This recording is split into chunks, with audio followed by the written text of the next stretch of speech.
Okay, so today I want to start chapter 6. So we want to talk about sampling statistics.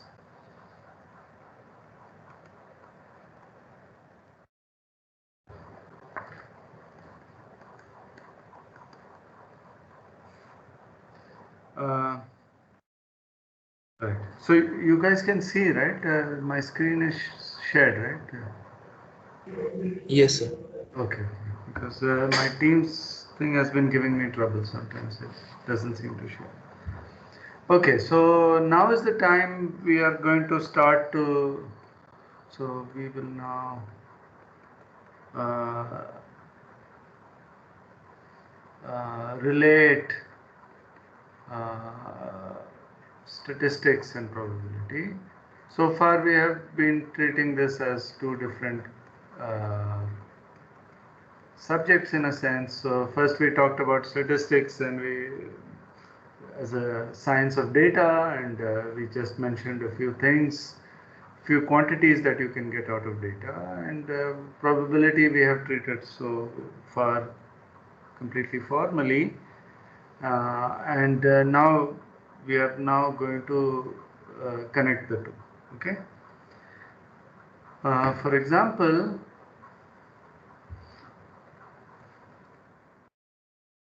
uh, we talked about sample mean uh, referred to data, and expectation, which are more or less the same things, but expectation referred to random variables, right? So these two seem to be quite different. So I'll remind you from lecture 3, we defined the sample mean. So you have a bunch of data points, x1, small x1 up to small xn, and then we had the sample mean, which was just the arithmetic average. And similarly, you had the sample variance and so on, sample median, sample mode, sample variance. So all of these things were explicitly talking about data. Now, what is going to be our usual scenario? So let me explain that.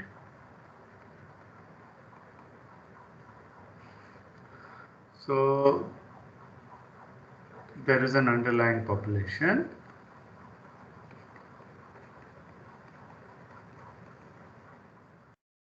which you should not think of as people, of course. I mean, this could be people, but this could also be animals. This could be instruments, like we have seen. This could be a collection of times. It could be anything. But there's a population which is usually very large.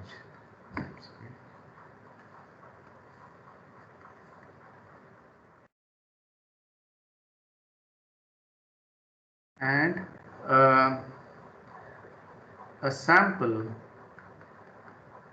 uh,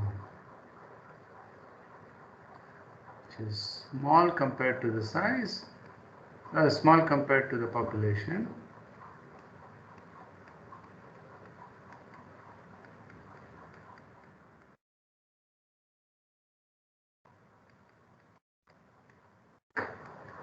is collected.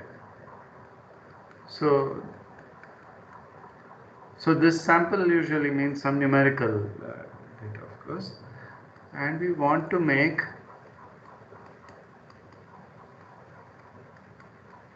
inferences about the population.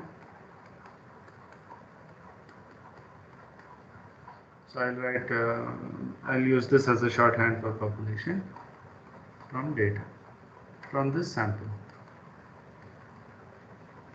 Right? So we have seen many examples of this nature. I mean, when you want to see how people have voted in an election, you collect the uh, exit polls will collect data from a small sample of those who have voted. And from that, you want to guess how the general population has voted. And so that is why this sample is small for practical reasons. I mean, we can't possibly sample the entire population. So some subset of, so it can't be very small, right? This is large, but it's small compared to the size. Okay, so what is there's an important assumption here which I want to stress. So important assumption.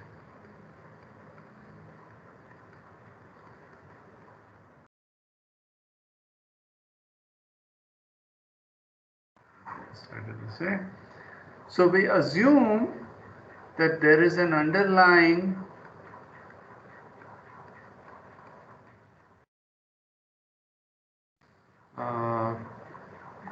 quote unquote true probability distribution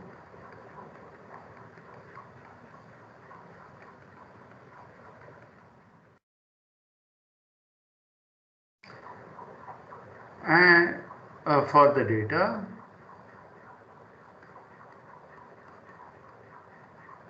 that we are interested in, and the values in the population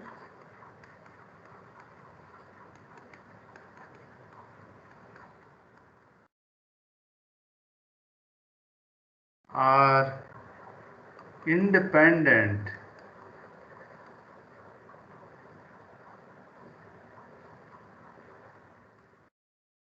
random variables from this distribution.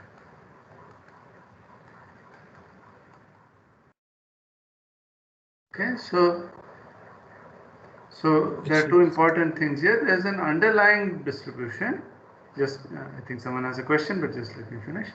There's an underlying distribution from which the population itself is sampled. So for example, if you want to think of heights of mankind, humankind, whatever, you take so imagine that there is an underlying quote unquote true distribution, and all of our heights are samples from this distribution.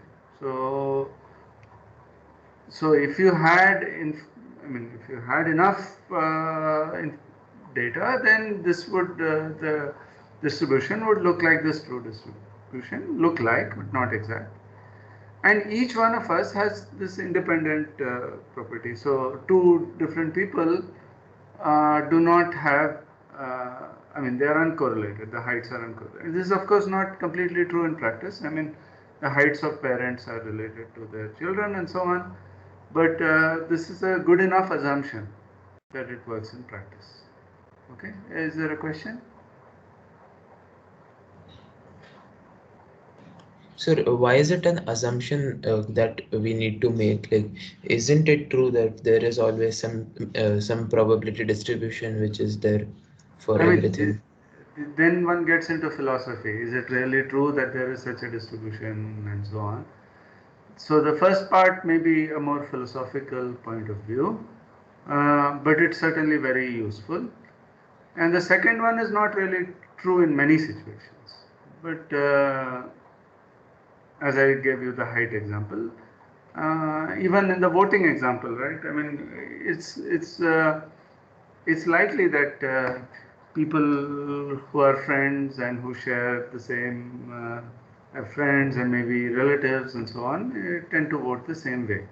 Of course, not exactly, but its independence assumption is almost certainly not true in many cases, but it's a very good assumption. So when one wants to talk about heights, for example, when you take a random sample, you choose the sample in a way that you choose people not to be direct relatives and so on, right? So, but it's certainly an assumption that is very, very useful. Okay. So here is yes. Yes. Okay. So here is the definition. Here's some terminology that we will use. Oops.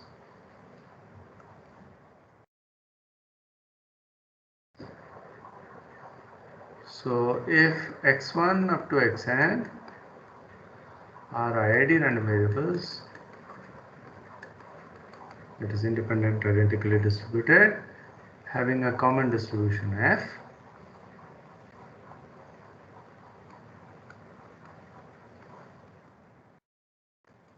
So this f you should think of as this underlying true distribution. Then they are said to constitute a random sample. Often we won't say random, but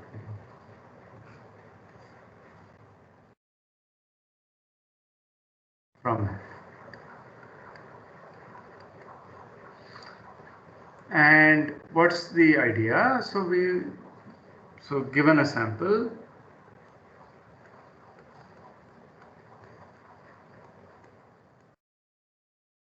we want to deduce something about f. Right? This is clearly what follows from this implicit assumption above.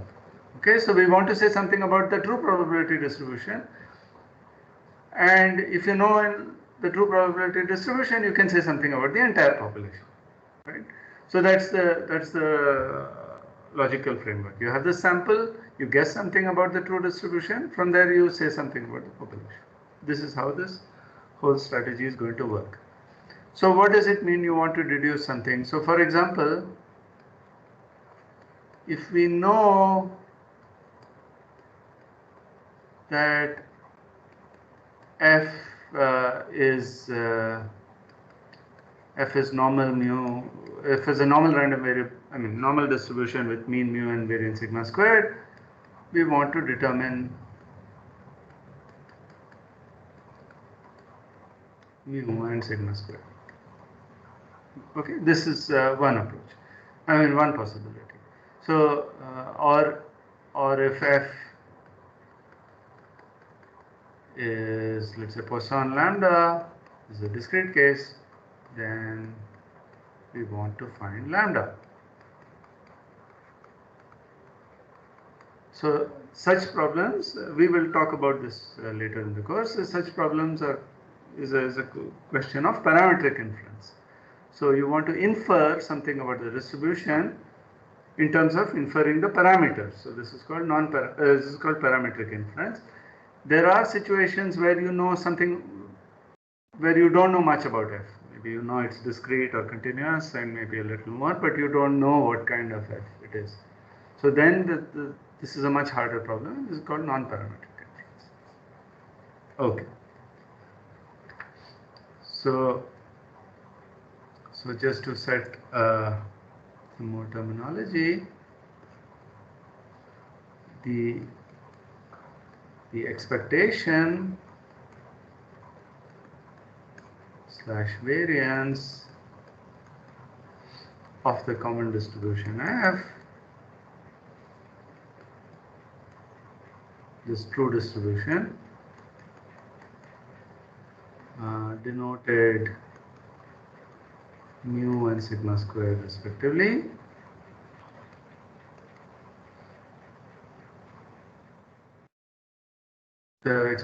is called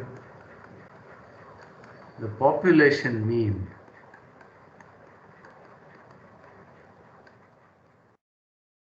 /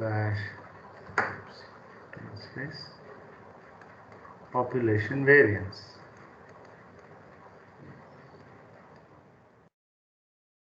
Respectively.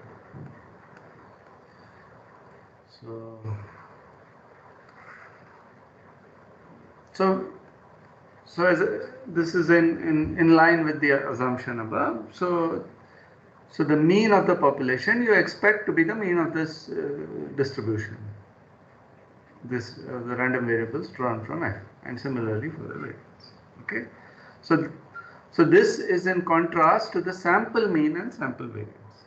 Okay, so now. So remember, let me go back to lecture 3. You have this bunch of data say x1 to xn, and we want to get some quantitative numbers out of this. And we remember we talked about these measures of central tendency, for example.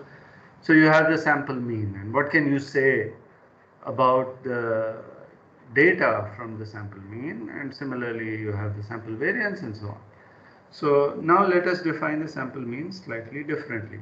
This is in practice the same definition, but it's just if you like a reinterpretation. So let x1 to xn be a sample, a random sample, as I explained before.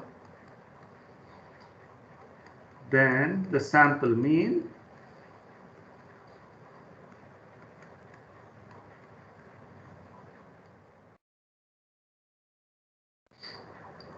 is defined by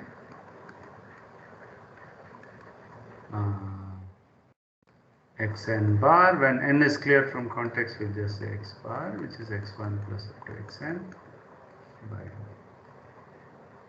Okay. So what is the difference now from this between this sample mean and this sample mean? I mean, both are clearly averages of numbers. So what is the difference? Well, here this was just numbers. Okay? A small x1 to, and this is emphasized by our notation. So remember that we said small lowercase letters, or, small letters denote values, and capital letters denote random variables. So now when I say x1 to xn is a sample, I mean that this is a sample drawn from some underlying distribution, which is f, which let's say f. Okay. So this is the, in contrast to the previous definition, x bar is also a random variable. Okay. It is the mean of the numbers that you have drawn in the sample, but for every drawing of the sample, every draw of the sample, you will get a different value of x bar, right? So it's also a random variable, so do not forget that. Now we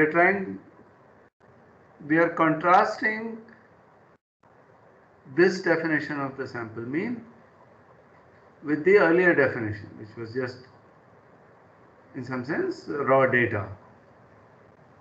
This is an important point, so please ask if there is any confusion.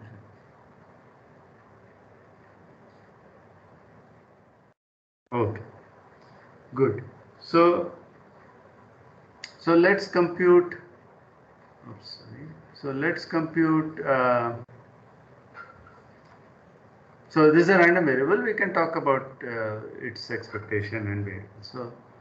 So first, what is expectation of x bar?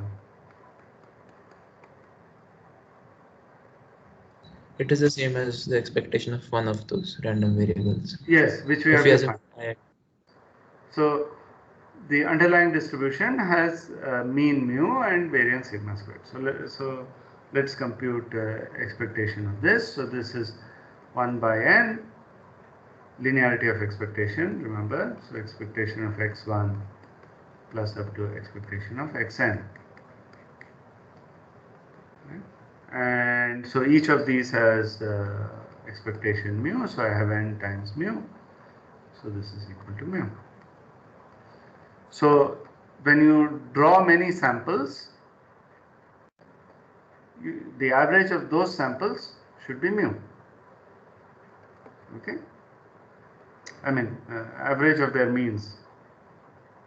Oh, sorry. The expected, sorry, I'm confusing myself. The expected value of the sample mean should be the same as the population mean. That's what this says.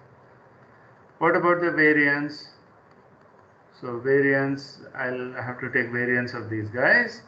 So this is 1 by n, variance of x1 plus up to variance of xn. And here I am assuming independent.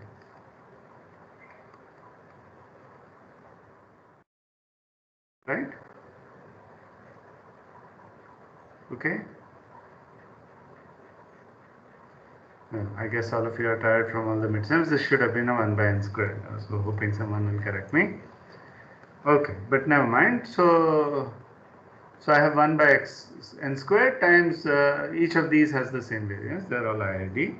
So this is n times the variance of any of these guys, which is sigma squared. Right? And one factor of n cancels, and so I get sigma squared by n.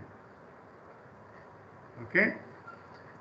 So what is the upshot? So expectation of x bar is the same as, let's say, x1, they are IID, but the variance is much smaller for large n.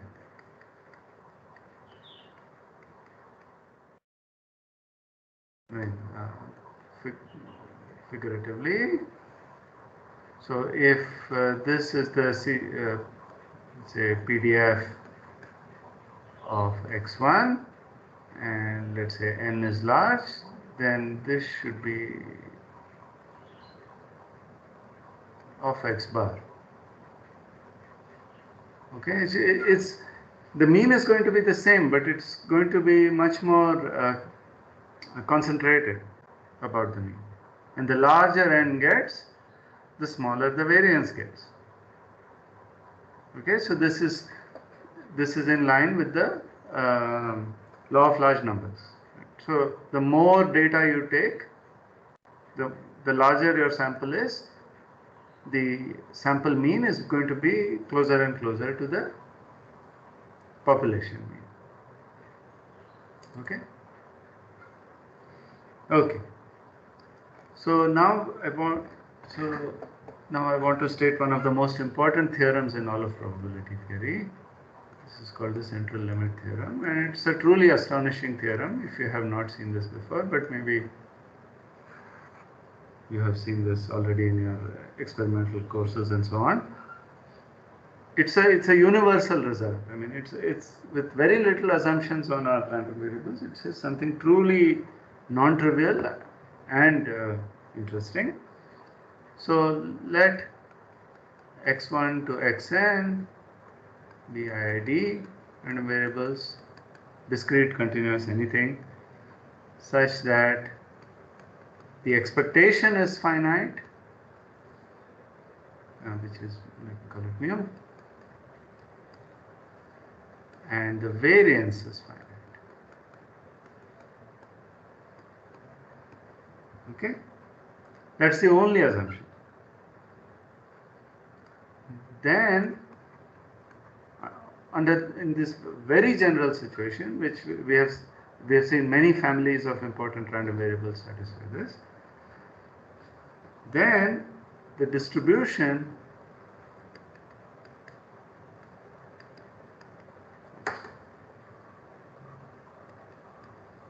of x1 plus up to xn tends to that of a single random variable, which is the normal random variable, with mean n mu, n times the mean, and variance n sigma squared as n tends to infinity.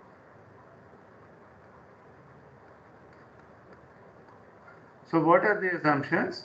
You have independent samples, and you are essentially looking at the rescaled sample mean,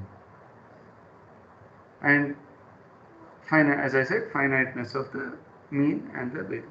So essentially, first two moments. If the first two moments are finite, then this property holds. And this is so general, so you can imagine its the usefulness of its application in statistics, given this assumption.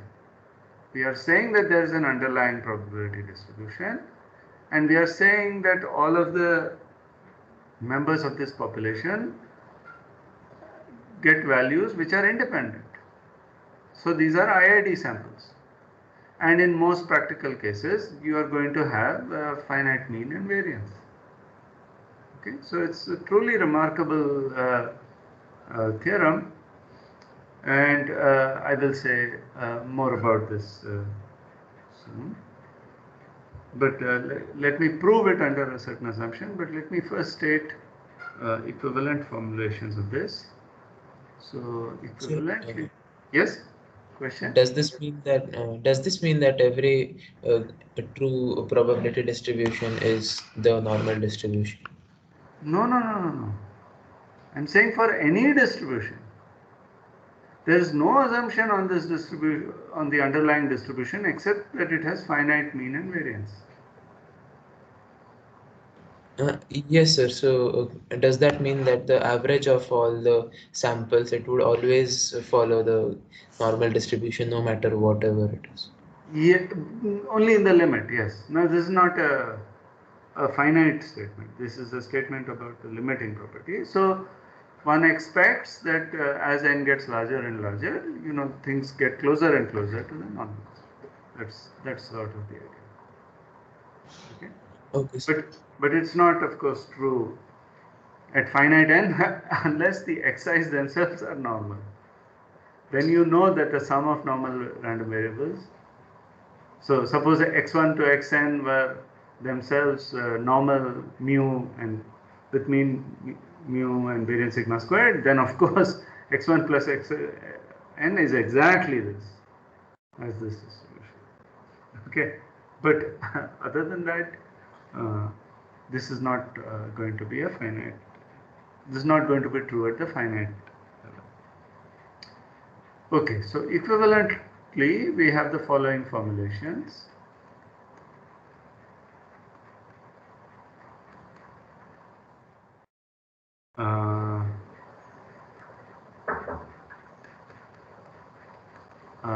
Okay, so let me tell you three different formulations. So first of all, this has, as we saw, this has mean, x1 plus up to xn has mean n mu, right? Because the x bar has mean. So if I look at the distribution of x1 plus up to xn, I subtract the mean, and moreover I divide by square root of the variance, which is sigma root n, right? So then because of I expect x1 plus up to xn to have this distribution in the limit, then the difference is the standard norm.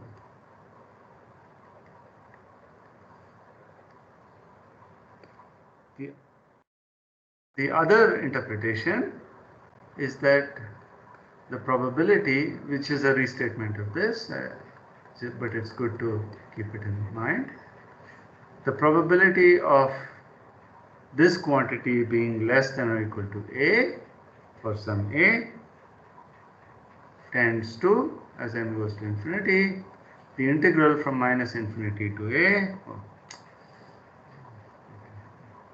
1 by square root of 2 pi, integral minus infinity to a e to the minus x squared by 2x. Okay, so that's what is so amazing about this. So this probability is a universal quantity. It does not depend on the distribution. I mean, it's exactly this quantity. Okay, and lastly, the moment generating function of x1 plus up to xn minus n mu by sigma root n tends to the moment generating function of n01, right? Which is, let me remind you, so again I'll go back to this lecture, this one. So we calculated the moment generating function for the normal random variable here in lecture 21. and this is for n mu sigma squared, it's e to the mu t plus sigma squared t squared by 2. If mu is 0, this term drops, and if sigma squared is 1, you just get e to the t squared by 2. Okay.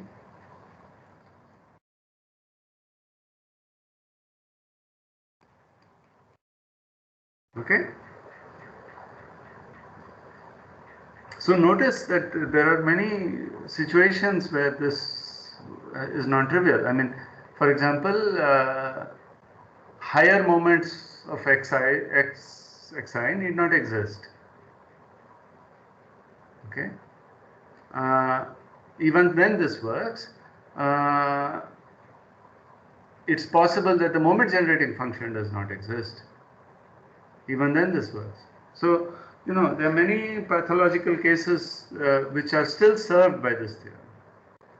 So, I mean, that's this, I mean, you know, so a beautiful theorem in mathematics, you know, takes very little assumptions and gives you something,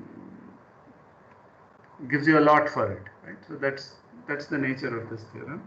And not only is it practically useful, I mean, it's beautiful. So we will give a proof of this. We will give a proof. Oops. Give a proof. Assuming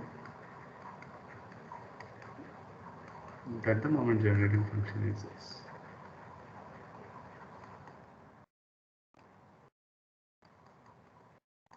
There are much stronger versions of this theorem which do not assume this, but the proofs are more involved, need some more terminology. So this is an easier proof. So first, for notational convenience, assume that mu is 0 and sigma is 1 for notational ease.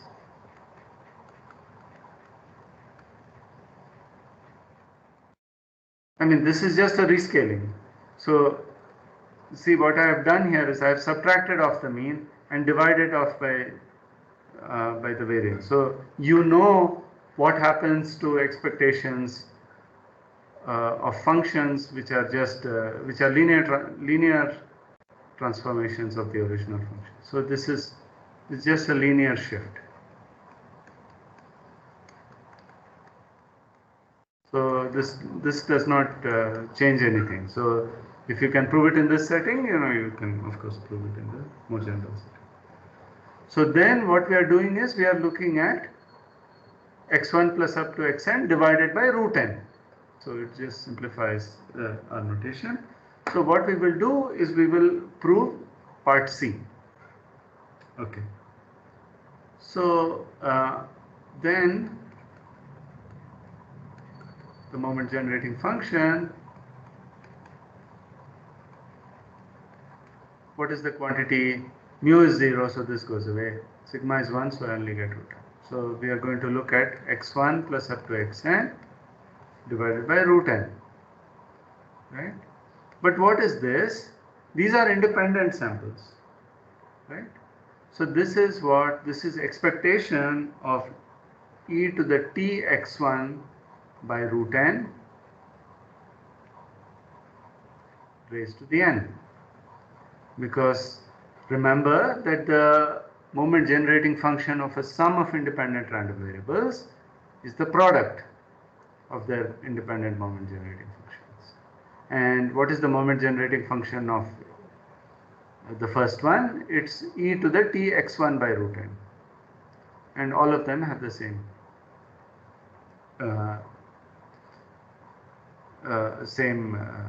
moment generating function. So you just take the nth power. Okay, I'm taking the n outside the expectation. Okay, so let's talk about the expectation of this, but let's imagine n is large. So for n large,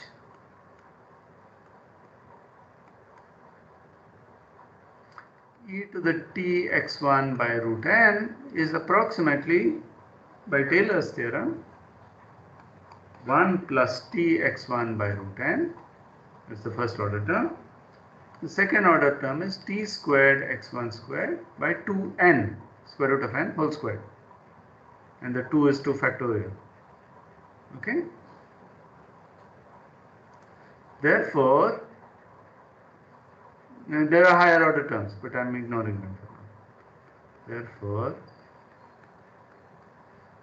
the expectation of this quantity, expectation of e to the tx1 by root n, is approximately 1 plus, what is the first term? I have t by root n times expectation of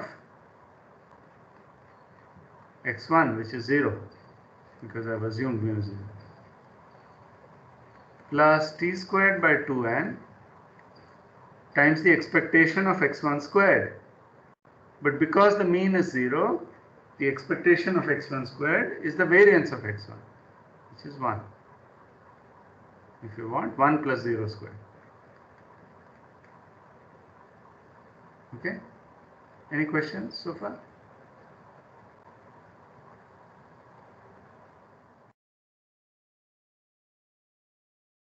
Okay, thus the moment generating function of x1 plus up to xm by root n tends to what? This term drops off and I get 1 plus t squared by 2n raised to the n.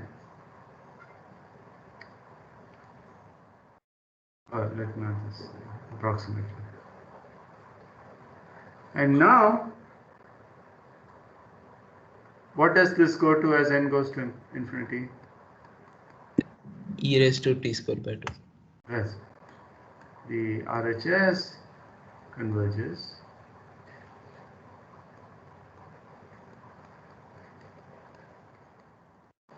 which is what I wanted to prove. Right? So somehow everything has about x1 has gone away and we get this moment generating function of the of n01 standard normal.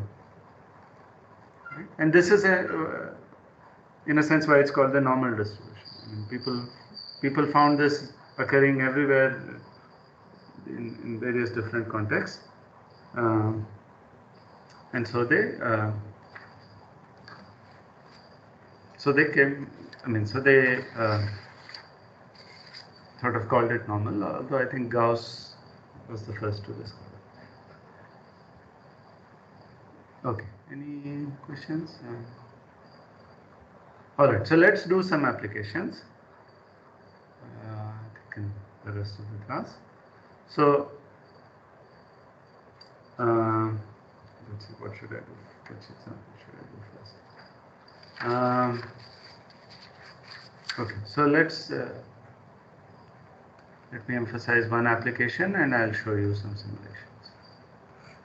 Okay, so recall that our binomial random variable bin NP is a sum of independent n independent Bernoulli P random variables. So if x1 up to xn are IID Bernoulli P, so this implies x, which is x1 plus up to xn,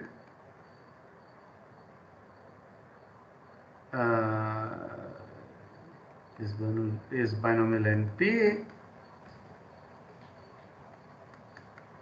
and so x, so expectation of x is NP and variance of x is NP1 minus P, right? So what, so the CLT, central limit theorem, states These are clearly finite numbers. NP and P1 minus P are finite numbers. So the central limit theorem applies. So it says that x minus NP by square root of NP1 minus P has distribution tending to N01, standard normal, as n goes to infinity. So let's do an example of this. So, Yes? as n tends to infinity, won't E of x and variance of x tend to infinity? Yeah, but we are subtracting by the mean and scaling off the variance. So think of what x minus np does. It has mean 0, right? I mean, so your question is valid about even this general thing. If xi's have mean mu, which is non-zero, then x1 plus up to xn has mean n mu, right? And so that's running away with n, but we are subtracting it off. Okay, and similarly the variance is also getting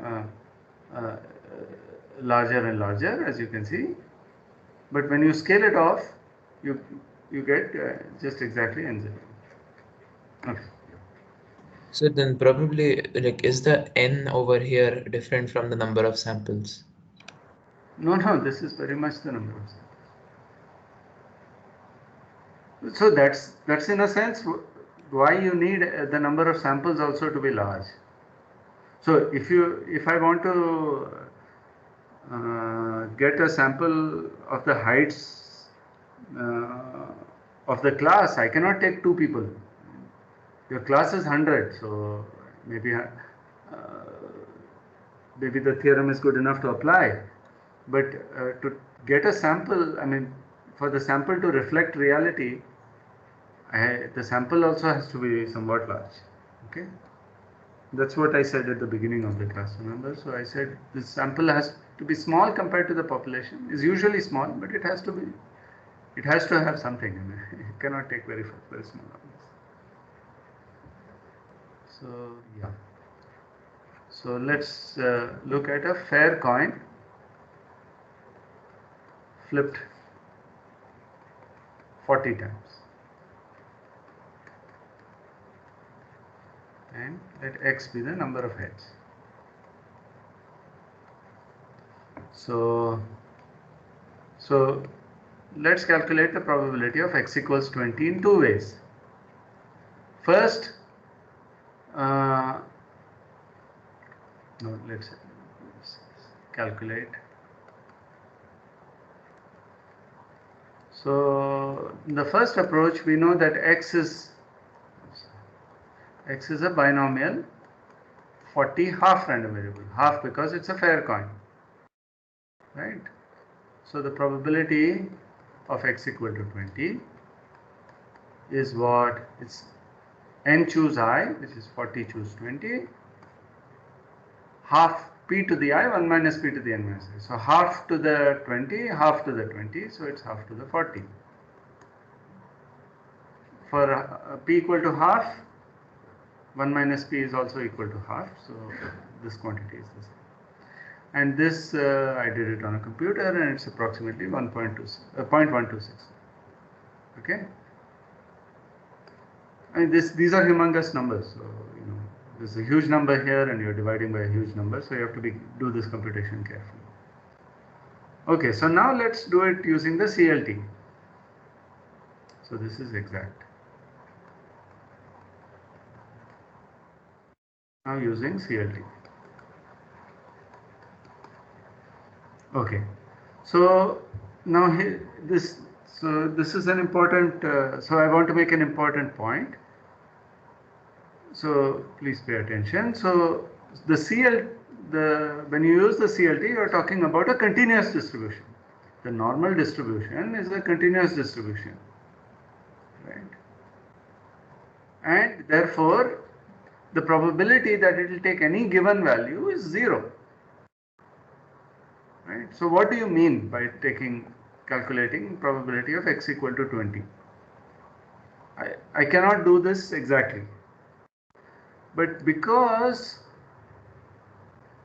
my random variable takes integer values, what we will do is we will approximate this as the probability that x is between 19.5 and 20.5. This is a standard assumption.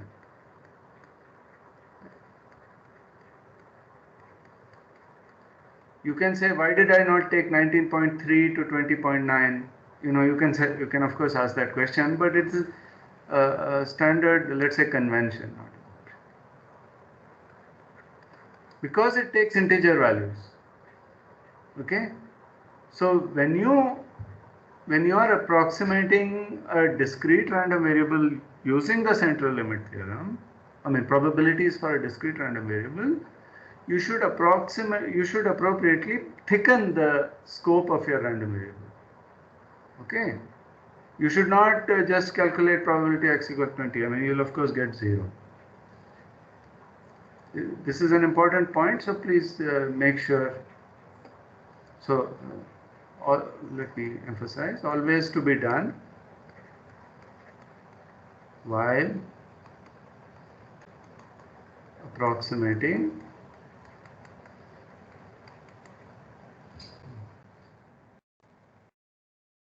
probabilities for discrete random variables.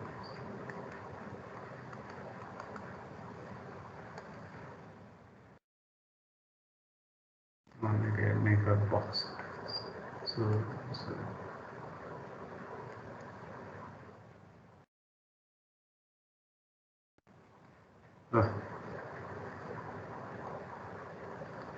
this you should always do this while calculating things for discrete probabilities. Now let's calculate this.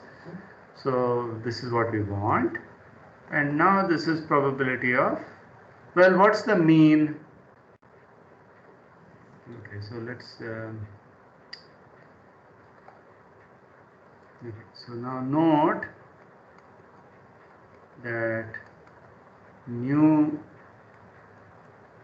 n mu now is 40 times half, which is 20, and np1 minus n sigma squared is np1 minus p, which is 40 times half, which is 10. Okay, so we want to subtract off n mu, so we want to say x minus 20, we want to subtract off n mu, and we want to divide by square root of n sigma squared, sigma root n. So this is square root of 10. So that we want to calculate probabilities of this quantity. So what do you do? Well, you do the same thing. So 19.5 minus 20 by root 10 less than 20.5 minus 20 by root 10. Oops, the point looks the same as the minus. This is the minus. And so if you do the calculation, so this is probability minus 0.16 less than this quantity is less than 0.16, and which is approximately, by the CLT, phi of 0.16, the CDF capital phi, which is the CDF of the standard normal, minus the CDF at 0.16 minus the CDF at minus 0.16, minus capital phi at minus 0.16, which is twice phi of 0.16 minus 1. Remember, I asked you to do something like this in the mid-sem, and this is approximately 0.1272.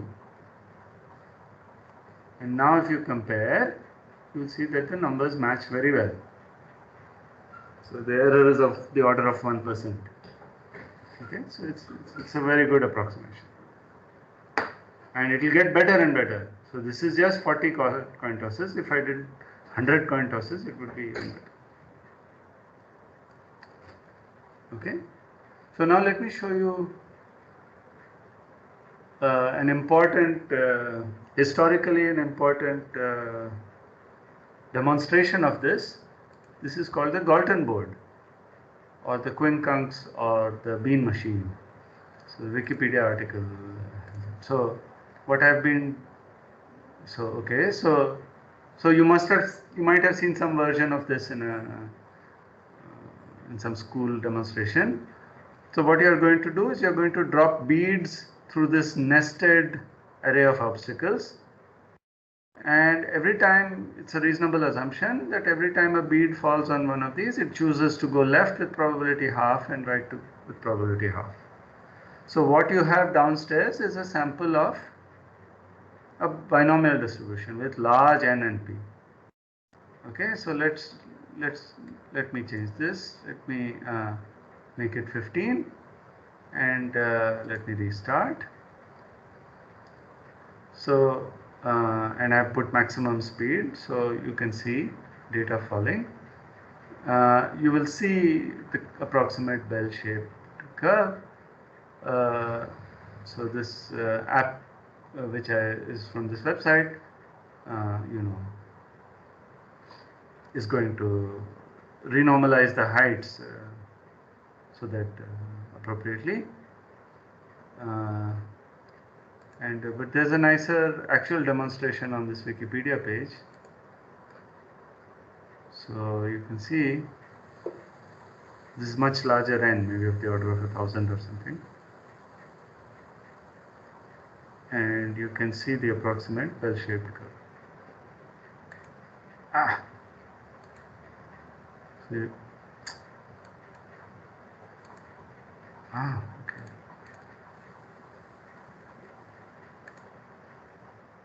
So you can see there's the approximate bell-shaped.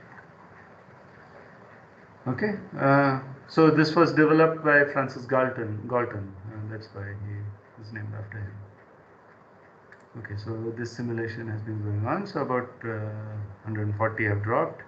Of course, it's never going to be exact, but it's going to approximate it more and more as you increase the size. Usually, like in this example, people drop grains of sand, which is so this is exactly a demonstration of the central limit theorem for the binomial distribution. So in this, you can also, this is left, right, half, half. You could also change that in the simulation. You could get a skewed Gaussian. Okay. Let me show one more example for uniform.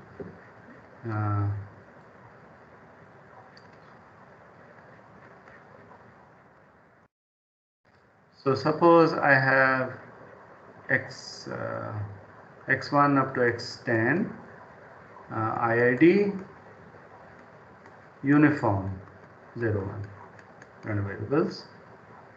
So then we know then mu, which is, let's say, expectation of x1 is half, and variance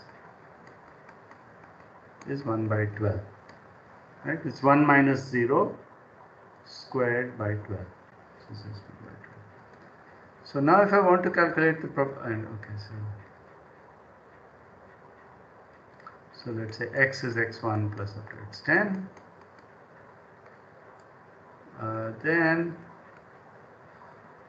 the probability that x is less than 7. So we are summing uniforms 10 uniform 0, 1. So the maximum value is 10 and minimum value is 0. So this probability is certainly a valid. I mean, this is a non-trivial probability. So this is. So we have to. So now it's always. We want to write this in terms of. We want to subtract off the mean and divide by the standard deviation. So. So I'm going to subtract 5, which is n times mu, so 10 times half is 5, and n sigma squared, so 10 times 1 by 12, it's whatever, 5 by 6. So I want to, so this guy will look like a standard. So this is less than 7 minus 5 by square root of 5 by 6, and whatever this is, so this guy is like n01, so this is phi of oh,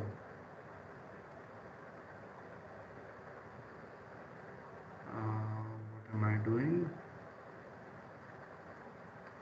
Just a second.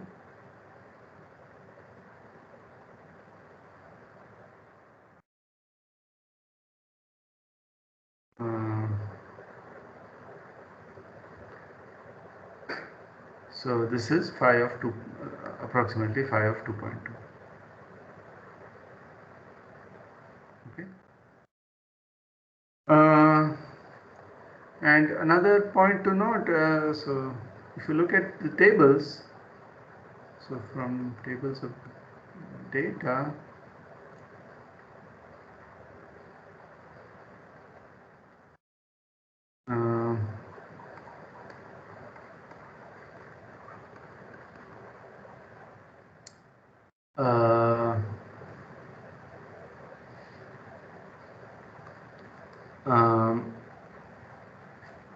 so just to remind you how fast this standard normal goes to infinity. So if you have, so phi of 0 is half, but phi of even a number as small as 3.4 is already astonishingly close to 1. So this is approximately 0.9997. Okay. So, you know, if you take something like phi of 20, then, you know, this is already so close to 1 as to be practically indistinguishable. Okay. So that's why this 6 sigma and all that. So if phi of 6 is, you know, the standard, gold standard in manufacturing, for example, which means your 6 standard deviations away, and that's already there's like a very large number of 9s after the decimal point. Okay, so this guy is non-trivial only in a, you know, very small range. Okay. Okay, so I'm out of time. So let me. Oh, let's look at the simulation. So now you can see about 1400 have dropped, and it's looking quite good. Okay. If there are no questions, we'll stop. So we'll have another class tomorrow, the usual class tomorrow. Excuse me, sir. Yes. Sir, why did you say that while approximating discrete random variables to Gaussian random variable, we need to thicken the interval around it? Oh, because remember that the Gaussian is a continuous distribution. So for any continuous distribution, the probability that the random variable takes any given value is 0. Right? You remember this is like you know, exactly hitting the bullseye and so on. Yes, sir. Like so but if I cannot calculate, I cannot estimate the exactly this quantity using using the central limit theorem. I have to have some width around it. I can yes, only approximate. I can only calculate probabilities of events. Remember, not outcomes. So the event in this case is this interval. Sir, but why did you say that we could preferentially increase the interval from like from plus minus 0.5 to plus minus 0.7? We could. I mean, because this only takes integer values, right? No, So I mean x equal to 20 is the only thing that occurs in this interval. It is also the only thing that occurs if I made this 19.1 and I made this 20.9. yes, sir, but why would that be a better approximation than this 19 No, it point? would not be better. The convention is to go halfway. It would probably not be as good. Yes, sir. Okay, sir. Yeah, but I'm saying that this is a convention, and you know, one should appreciate that this is a convention. The only reason for choosing this is symmetry. There's no other deeper reason. Right? Yes, sir. Yes. Okay. If there are no more questions, let me stop sharing and stop.